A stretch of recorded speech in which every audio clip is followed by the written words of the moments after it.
తెలంగాణలో కాంగ్రెస్ అధికారంలోకి వచ్చిన తర్వాత బీఆర్ఎస్ పరిస్థితి దయనీయంగా మారింది. 10 ఏళ్లు రాజభోగాలు అనుభవించిన కారు నేతలు గత ఎన్నికల్లో కొన్ని వర్గాలను దూరం చేసుకున్న బీఆర్ఎస్ తన గొయ్యి తానే తవ్వుకుంది. ఈటలపై కోపంతో ఆయన సామాజిక వర్గానికి చెందిన ముదిరాజులకు కేసీఆర్ టికెట్ ఇవ్వలేదు. దాంతో ఆ వర్గంతో పాటు బీసీలో తీవ్ర వ్యతిరేకత వచ్చింది. ఇప్పుడు తీరిగ్గా జ్ఞానోదయం అయినట్లు బీసీలను దగ్గర చేసుకునే పనిలో పడ్డారు కేటీఆర్.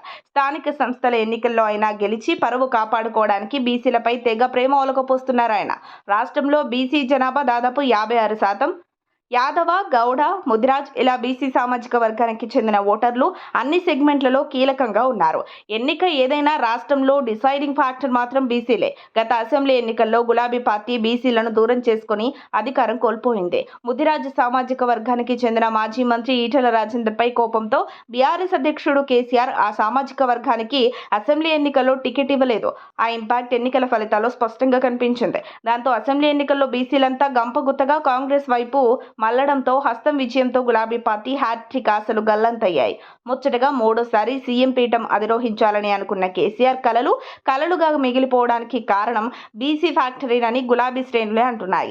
ఆ ఫ్యాక్టరీతోనే కనీసం ఒక్క ఎంపీ సీటు కూడా గెలవలేకపోయామంటూ గులాబీ పార్టీ నేతలు తెగ బాధపడిపోతుంటారు.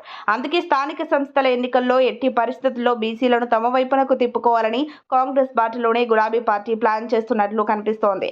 ఇంకో వర్కింగ్ ప్రెసిడెంట్ పోస్ట్ ను కల్పించి ఆ పదవి బీసీకి ఇవ్వాలన్న ఆలోచనలో ఉన్నారంట గులాబీ పార్టీ పెద్దలు. రాబోయే స్థానిక సంస్థల ఎన్నికల్లో కనీసం పరువు కాపాడుకోకపోతే కారు పార్టీ అడ్రస్ గల్లంతవడం ఖాయం. అందుకే బీసీలను దగ్గర చేసుకోవడానికి హైరాణ పడుతున్నారట. కానీ గతంలో అధికార మదంతో బీసీలను నానా మాటలు అన్న నువ్వు ఇప్పుడు బీసీల గురించి మాట్లాడుతున్నావా డ్రామారావు అని కాంగ్రెస్ కేటీఆర్ ని ట్రోల్ చేస్తోంది. సదరు వీడియో సోషల్ మీడియాలో వైరల్ అవుతోంది. మరి ఇలాంటి పరిస్థితుల్లో బీఆర్ఎస్ బీసీ ఆపరేషన్ కాంగ్రెస్ తరహాలో ఏ మేరకు వర్కౌట్ అవుతుందో చూడాలి. మరిన్ని అప్డేట్స్ కోసం మా కాయ్ టీవీని సబ్స్క్రైబ్ చేసుకోండి. మా వీడియో కనుక మీకు నచ్చినట్లయితే లైక్ చేయండి, షేర్ చేయండి. మీ విలువైన అభిప్రాయాలను కామెంట్ బాక్స్లో తెలియజేయండి.